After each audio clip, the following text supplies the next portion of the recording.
Salut les investisseurs, dans cette vidéo, on va mettre à jour l'analyse quantitative de Google suite à la publication de ses résultats du premier trimestre. Abonnez-vous à la chaîne si ce n'est pas déjà fait, on commence tout de suite avec le cours de l'action de Google.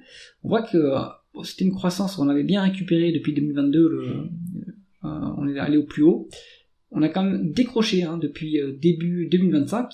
Maintenant, on commence à rebondir un petit peu.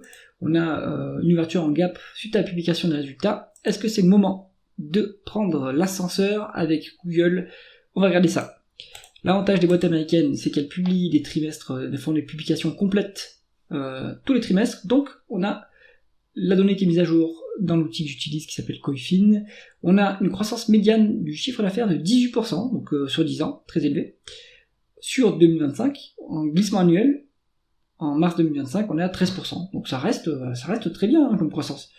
Je sais pas pourquoi le marché a anticipé, en fait on va dire dénigrer un peu l'action, mais la croissance est toujours là. On en a pour 19,3 milliards d'acquisitions sur 10 ans, ce qui est finalement pas très élevé quand on regarde la market cap. Donc on est plutôt encore sur une croissance organique assez forte. Ensuite, les taux de marge. Le taux de marge brut, il est légèrement en dessous de 60%, qui signalerait un taux d'avantage concurrentiel. Bon, on n'y est pas encore. Depuis le début de la période, ça a quand même baissé, mais on rebondit depuis le point bas de 2020 en termes de taux de marge brut, donc on peut monter les prix maintenant sur Google, c'est bien. Taux de marge d'EBITDA, lui, il est au plus haut absolu, excellent. Donc en plus, on a dégagé l'efficience opérationnelle au-delà de ce qu'on gagnait au niveau des marges de la marge brute, donc ça c'est très bien. Taux de marge net, lui aussi au plus haut absolu, 31% de taux de marge net, c'est incroyable. Donc Google, on le sait, c'est une société de très très bonne qualité. On regarde maintenant la conversion des bénéfices nets en free cash flow. On a quand même pas mal de différences. On a 150 milliards de différence, 130 milliards de différence. D'où est-ce que ça vient? On a pourtant une variation favorable du BFR pour 90 milliards, ça c'est bien. Est-ce qu'on arrête les dépenses en capital par rapport aux dépréciations et amortissements? Non, les dépenses en capital augmentent. Donc je pense que c'est ça qui impacte les free cash flow par rapport aux bénéfices nets. On a un peu de other cash item pour 400 milliards. Bon, faudrait faire les calculs, mais je pense que la différence se retrouve ici.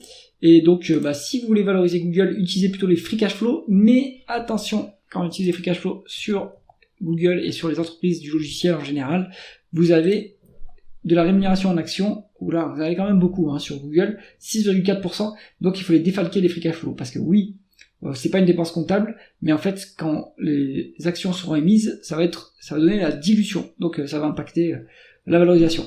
Donc à garder en tête. Ensuite, on va regarder la rentabilité opérationnelle.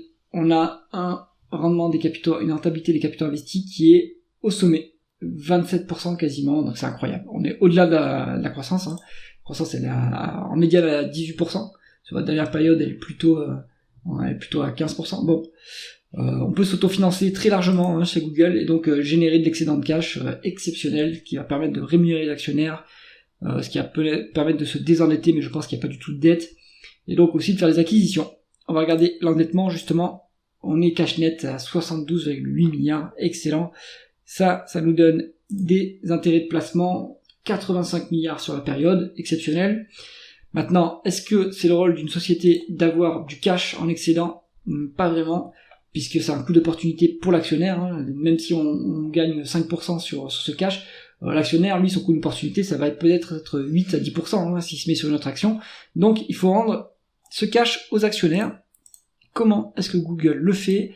Il fait un dividende de presque 10 milliards, ce qui est pas grand-chose par rapport au free cash flow. Il fait surtout des rachats d'actions assez massifs et structurels depuis 2019, donc ça c'est bien. La rémunération d'actionnaire est calculée à 3,6%, c'est quand même intéressant. Pour une société qui a une bonne croissance et une bonne rentabilité, comme Google, on a en plus la rémunération d'actionnaire qui est sympathique, et vous allez avoir des augmentations de dividendes qui vont venir. Donc au niveau actuel, je pense que pour la rémunération d'actionnaire en tout cas, c'est intéressant. On va regarder les valorisations maintenant. En price to free cash flow, sans tenir compte des stock-based compensation, on est à 26,6, soit une décote de, on va dire, 10-15% par rapport à la médiane qui est quasiment à 30. Donc petite marge de sécurité. Si on veut plutôt se placer en price earnings pour tenir compte de l'impact des stock-based compensations. On est sur une énorme décote, on est sur 40% de décote. Donc, conclusion, Google, en fait, c'est pas mauvais comme timing à l'heure actuelle, pour du court terme, pour du moyen terme, pour du long terme. C'est pas mauvais du tout. À ce niveau-là, je pense que le marché vous offre là une opportunité pour vous placer dessus. C'est pas un conseil d'investissement, évidemment. Faites vos propres recherches pour voir si ça peut vous convenir. Si vous avez aimé la vidéo, mettez un pouce vers le haut et abonnez-vous à la chaîne. À bientôt.